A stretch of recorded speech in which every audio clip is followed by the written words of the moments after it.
Yo, what is going on, guys? Nathan here with, believe it or not, a Burnout Paradise gameplay commentary. Believe it or not, the world will not end because I'm not uploading Team Fortress 2. Don't worry about it, good sir. Anyway, today, I would like to basically give a quick review of Burnout Paradise, and mostly because the game has become my go-to single player in recent days. For whenever I just feel like playing a single player game, if my internet is down or my internet is slow from uploading a video, I need like a single player game in my pocket to entertain myself, and this game has been it in this recent week. Now I know this game is actually pretty old. It was released in 2008, which actually surprised me because the graphics are amazing for a game that was released in 2008, which I'll get to in a second. But yeah, so I actually acquired this game through the EA Origin Humble Bundle, which I'm sure a lot of people did, and I am incredibly glad that they had that deal because otherwise I would have never even found this game, which this game is pretty freaking awesome.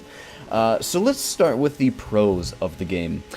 First of all, I think that it generally is a good sandbox game just for, you know, relaxing, driving through the cities.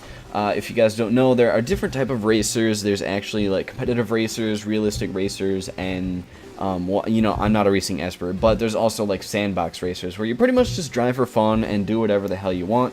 And this is a sandbox racer, and I think it does a very good job of being a sandbox racer. There is some competition you can do. You can race people, you can do stunts. There are actually like stunt events, and you do actually have a goal of like leveling up your license, unlocking new cars, stuff like that. So it has a very good reward system, plus you can basically just not do shit if you don't want to, like I'm doing pretty much in this video. I'm just driving around, you know, just having a good time at this point. But yeah, it pulls off the sandbox aspect very well, and it's just some pure fun, you know, just kind of just relaxing going down the road.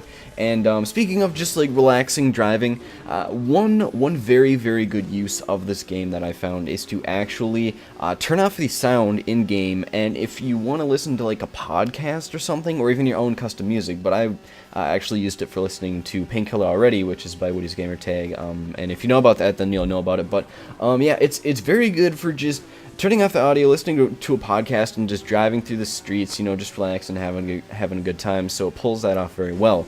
There are very good graphics in the game, and that I cannot stress enough because I am an avid fan of good graphics in video games. Graphics do matter a lot, and the sound is very good too. The engine sounds I think could be maybe quieted down a little bit more, although you can adjust that, but like in terms of like just not being so like annoying than they already are, it may be a little bit more realistic, but I think, I don't know, I would change the engine sounds personally. But in terms of the music too, like they have really good music. It's all themed towards kind of like a rock type of genre, modern rock with some classic rock I think from the 80s maybe, but mostly the music is very good as well. So it's very good in that department. And look at that limo. I did not even see him coming, just like in the freaking intersection, using the streets as you're supposed to. This is Burnout, good sir. Everyone knows you aren't supposed to use the streets like you're supposed to.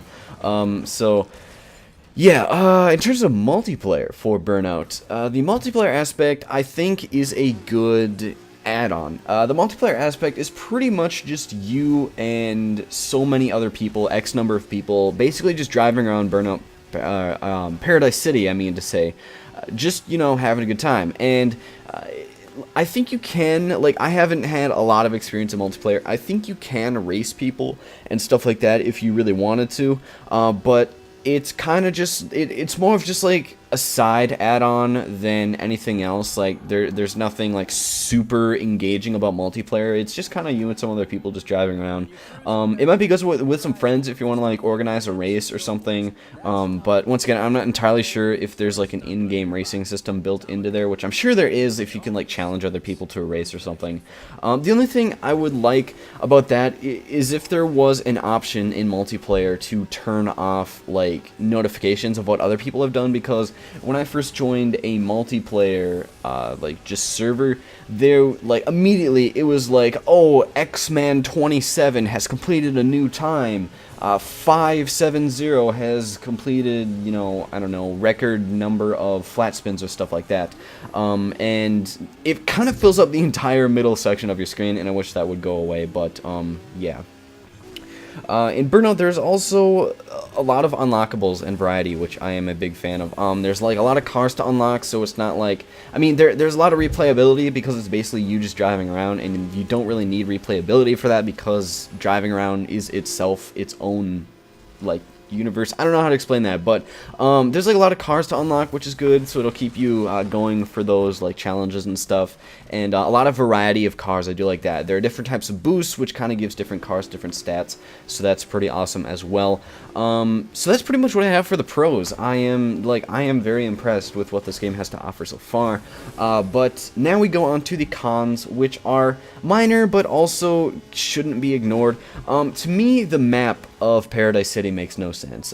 There is pretty much, if you just think of like a rectangular map, like a standard rectangle, that's pretty much Paradise City, or maybe it's more like a square, but basically in the top right you have a junkyard, which is where you can change your car. Junkyards are very important, or important if you like keep unlocking cars, and there's like a lot of stations to like regenerate your car and heal the damage off of it, and also like boost refills, stuff like that. A lot of that exists in the top right corner of the map, and it seems like the western portion of the map is almost ignored entirely. I think there's one junkyard for the entire western section, or not even one at all. So I wish the map would have been redone a little bit, in that more junkyards were added and a lot more stations for boost refills and healing the damage on your car. By the way, another pro that I just thought of is that it is nice when you crash and you actually wreck, like I just did right there, you actually aren't penalized almost in any way, unless you're on like a mission or something where you can't be wrecked. Wrecking your vehicle really just does not matter, so you can pretty much just crash and just have fun and stuff like that.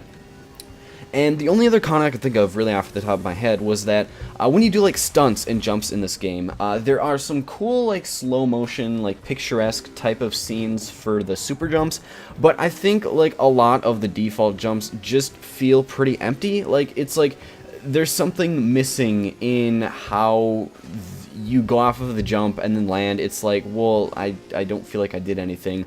Also, right here was some bullshit. I ran into that freaking sidecar. Well, I mean, I did, according to the game, but I don't think I actually did, according to what I saw on the screen. But, anyway, that's all I have for the cons, and that's all I have to say about the game. Yeah, just having a lot of fun with this game. It's a good time, and I guess that's all I have for the video today, so this is where I will wrap it up. So as always, thank you guys for watching. If you could leave a rating, I always appreciate that, and subscribe for more Team Fortress 2 shows you what kind of a habit I'm in for commentaries. If you just enjoy my content, then feel free to subscribe, and I'll see you guys later. Peace out.